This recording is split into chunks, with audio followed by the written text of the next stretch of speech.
இந்த அதுதான் தீர்மானிக்குது. நம்முடைய வாழ்க்கையானது நித்தியத்துக்குரிய வாழ்க்கையை இந்த பூமியிலே தீர்மானிக்குது. எப்படி தீர்மானிக்குது அப்படின்னா, இங்கே நாம் எப்படி வாழ்கிறோம், இங்க நம்முடைய மாதிரி என்ன மாதிரி அப்படின்னா பரலோகத்துக்குரிய மாதிரி. இந்த பரலோக வாழ்க்கைக்குரிய மாதிரியை கிறிஸ்து என்ன செய்தார்னா நமக்கு வாழ்ந்து கற்றுக் கொடுத்திருக்கிறார். பரலோக வாழ்க்கைக்குரிய மாதிரி.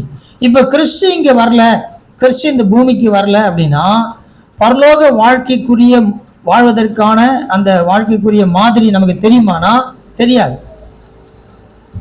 அப்போ அதை கற்றுக் கொடுக்க முடியா இயேசு கிறிஸ்து இந்த பூமிக்கு வந்து பரலோகத்தில் நாம் எப்படி வாழ வேண்டும் என்பதை இந்த பூமியிலேயே என்ன செய்தாரு, வாழ்ந்து எல்லாவற்றையும் சகித்து தாழ்மையோடு கூட சிலுவைக்கு போய் உயிர்த்தெழுந்து என்ன செய்தாரு, கற்றுக் கொடுத்திருக்கிறார்.